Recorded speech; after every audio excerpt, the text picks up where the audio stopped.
وہ 438 दिन तक समंदर में जिंदा रहा। बुकिश बायोग्राफीज की नई किस्त में खुश आमदीद। आज हम इस शख्स के बारे में बात करेंगे जो 14 माह तक समंदर में था।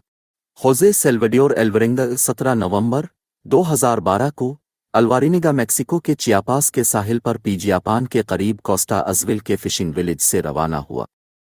एक तजर्बाकार सेलर और फिशरमन, वो गहरे समंदर में फिशिंग की 30 घंटे की शिफ्ट का इरादा रखते थे, जिसके दौरान उन्हें शार्क, मार्लन और सेलफिश पकड़ने की उम्मीद थी।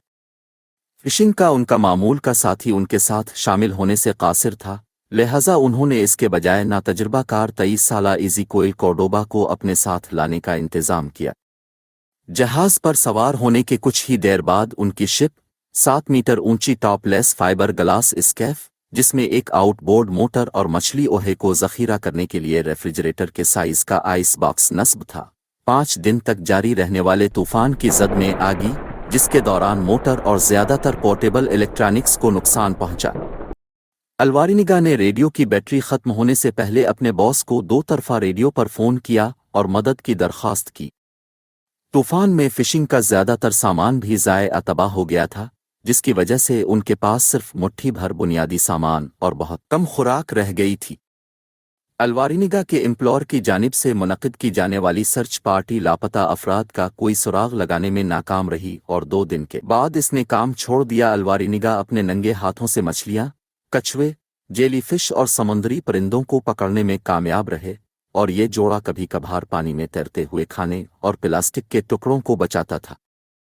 उन्होंने जब मुमकिन हो तो बारिश से पीने का पानी जमा किया, लेकिन ज़्यादातर कछुए का खून या उनका अपना पेशाब पीकर गुजारा किया। अल्वारंगा के मुताबिक कोर्डोबा ने कच्चे खाने से बीमार होने के बाद सफ़र के तकरीबन 4 माह बाद तमाम उम्मीदें खो दी और आखिरकार खाने से इनकार करके भूख से मर गए। अल्वारंगा ने कहा है कि उन्होंने कोर्डोबा की मौत के बाद 4 दिन तक खुदकुशी के बारे में सोचा था, लेकिन उनके क्रिश्चियन अकीदे ने उन्हें ऐसा करने से रोक दिया था। उन्होंने बताया कि कोर्डोबा ने उनसे वादा किया था कि वो मरने के बाद उनकी लाश नहीं खाएंगे, इसलिए उन्होंने इसे कश्ती पर रख दिया। वो कभी कभी लाश से बात करता था और 6 दिन बाद, इस खौफ से कि वो पागल हो जाएगा, उसने इसे समंदर में फेंक दिया। वो 30 जनवरी को टाइल आइलेट नामी एक छोटे से जजीरे पर पहुंचे जो इबोन इटूल का हिस्सा है। 2 मकामी लोगों ने उसे बरहना पाया, जिसने चाकू पकड़ा हुआ था और स्पेनिश ज़बान में चीख रहा था। एक अस्पताल में 11 दिन गुजारने के बाद अल्वारिनिगा को एल सल्वाडोर वापस आने के लिए काफ़ी सेहतमंद समझा गया।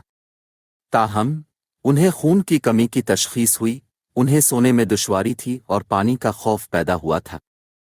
2015 में उन्होंने सहाफ़ी जोनाथन फ्रैंकलिन को अपनी तकलीफ़ के बारे में इंटरव्यूज़ का एक सिलसिला दिया, जिन्होंने अपनी कहानी को किताब के तौर पर शाये किया। मज़ीद दिलकश कहानियों को लाइक, कमेंट और सब्सक्राइब करना मत भूलना।